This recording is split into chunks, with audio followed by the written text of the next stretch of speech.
Hey GQ, this is Red Gerard, and this is The Breakdown.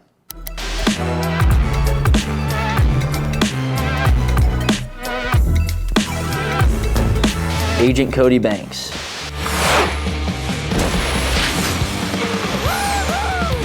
Oh, here we go. This is something that I haven't seen before. That's what we need. On a storm day, pause. On a storm day, we have wax techs that puts wax on our bases and our boards to get going faster. But we can almost just eliminate that position with having a jetpack on the back of your snowboard. I'm just saying we can maybe take tips from this. We're super lucky, you know, each contest that we travel to, we have wax techs is what we call them that come with us. And these are guys that are completely dialed on their job, and they're basically their whole job and their whole life is like figuring out how to make a base go as fast as it can when there's weather coming in, when it's snowing or when it's windy or something. They have all these different, you know, list of waxes that will do good on some days and make you actually be able to compete in a contest.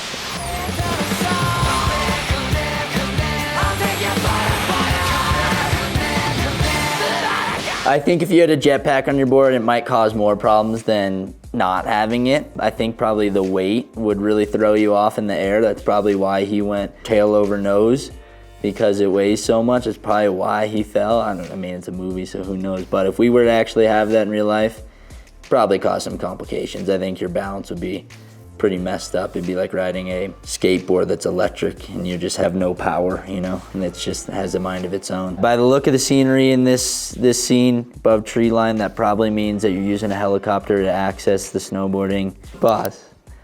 Right there, I mean, that's just your classic fall right there. He went, you know, tail over nose, did half a front flip, landed head first in the snow. Popped right up though, seems to be good to go. Jetpack on board, I'd have to try it out for a day, you know, but to be honest, I don't really know who you check in with. Maybe like USADA, but doesn't really fit under drug testing. I'd say it's above and beyond drug testing. I mean, talk about a real life performance enhancer, that's that jetpack board right there. Out cold. Everybody ready? Go! Watch the sucker! Cheater! Not tonight, Pigpen!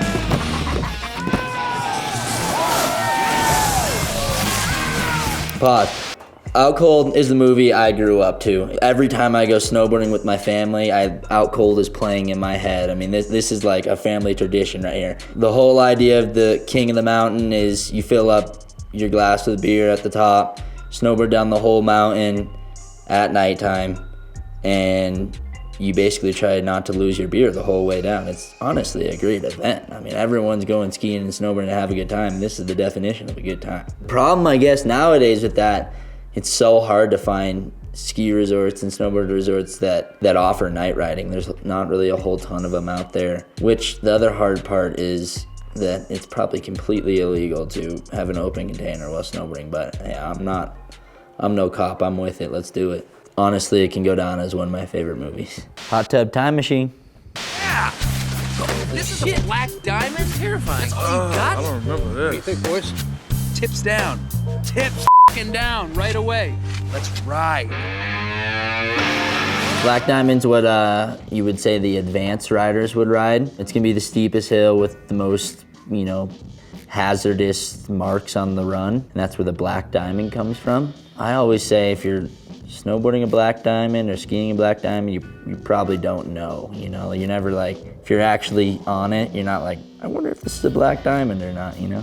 Those look like black diamond runs though. By the trees and all that, I'm guessing Pacific Northwest, good snow cover, good style, all the borders. I don't know about the skiers, I'm not a skier, so I stand clear. Like a black diamond for a skier would probably mean there's gonna be moguls on it, which are big bumps of snow, where you go from doing hockey stops back and forth, getting down the run. And for a snowboarder, that's really not that fun, going on moguls. It just hurts the knees. The technique to handle a black diamond would be knowing how to use your edges, knowing how to snowboard, and just really knowing how to like link your turns and knowing how to stop when, you know, there's trees in the way or a rock or something. You know, you just kind of need to know your snowboard, know how everything rides, and go from there. And once you got that, I mean, the black diamond, you're gonna make that run yours. I want to get to know their stunt doubles. They seem like some good shredders. Fantastic Four.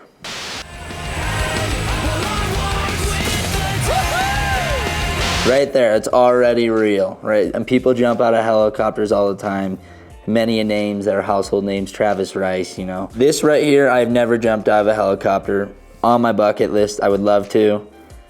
I think if anything, it might get me more sponsors. I don't think it's gonna be an issue. I'm into it. I've done this before where you're riding backcountry and you know the helicopter's dropped you off and then maybe someone's filming from the helicopter, which is going on right now. And you can totally hear this while you're riding, and it's almost like, I consider it, which I don't know, but I consider it almost being in war. There's noises going on behind you. Your like focus is like 40% on snowboarding and 60% on this helicopter behind you. It's a rush. It's pretty sweet. All right, no more kid stuff. Check this out. With the helicopter going on behind you and you snowboarding and the wind in your face, I think it would be pretty hard to hear your friend talking to you. I've never really done that before, you know. I'm always pretty focused on the snowboarding. Then you got, yeah, like I was saying, you know, 40% snowboarding, 60% the sound of the helicopter, add another percentage to talking to someone. I don't think that's too realistic, but you never know.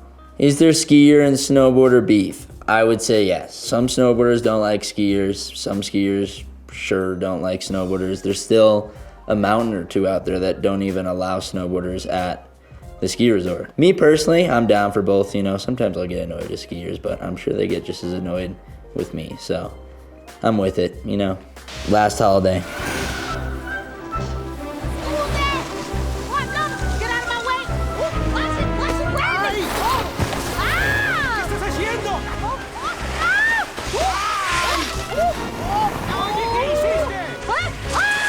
This is probably where snowboarders get such a bad rep right here. You know, skiing's this old sport that, you know, maybe rich people do. I don't know if I'm saying anything bad there or whatever, but, and then you get someone with a snowboard that has been, you know, sleeping in their car and they come out of control, passing you, almost hit you and your family, and she goes Bill's Mafia on them.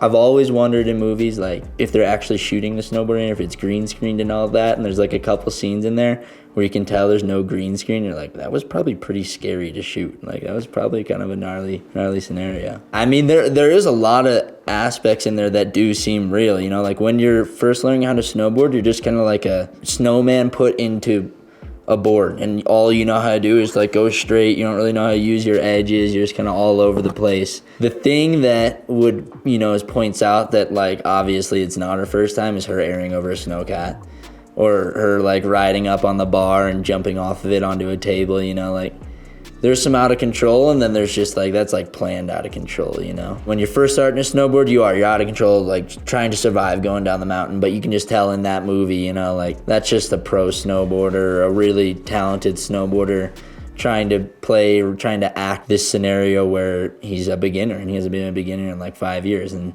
then all of a sudden he jumps over a snowcat, and you're like, okay, you've been doing this for a while. If that was an actual beginner, I would say her longest period right there was it'd probably be like a 15-second out of controlness, and then she'd fall on her butt. That was probably like a minute of free soloing down a run. Chalet Girl.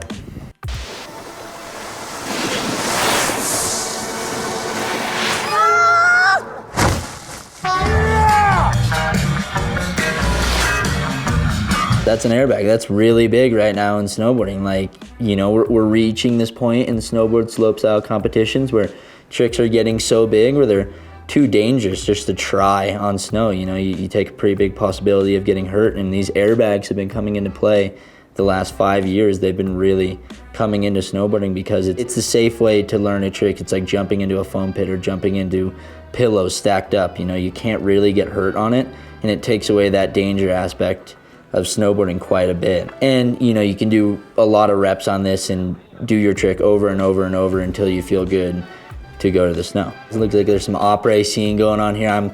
I'm guessing they're in Europe. Europe's got some of the best après snowboarding and skiing out there, you know. After you're done snowboarding, you go inside, get a beer, watch whoever is snowboarding, and looks like the après set up right next to the airbag, so this girl's got herself a little X Games crowd watching. Yeah, you got tank tops on, the sun's out. It's just kind of how they do it over there, and I think it's something the US needs to take into account. We need to get on Europe's level of the après. You're not really hitting an airbag if you're not like doing competitions, you know, like not average people are just going out there like, I want to go hit an airbag today. Mental blocks in snowboarding is massive, and sometimes you have bad accidents in the past that hold you against what you want to do and what your future holds for you. And that's seems like maybe in that movie that's what she's getting at, you know, like the airbag. Like I said, it's this false reality of snowboarding where you can kind of do whatever you want without getting hurt, and it's a good way to work step by step to get to your goal of getting back on jumps and getting back to doing spins and, you know, eventually competing and all that. I have used an airbag a couple times. I'm not the most fond of them, but,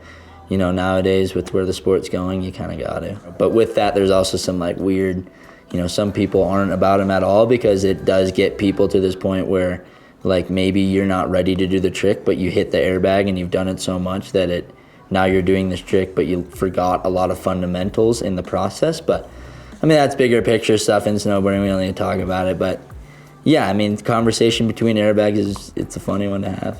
Thanks so much for watching these clips with me. Hope you learned something. Until next time.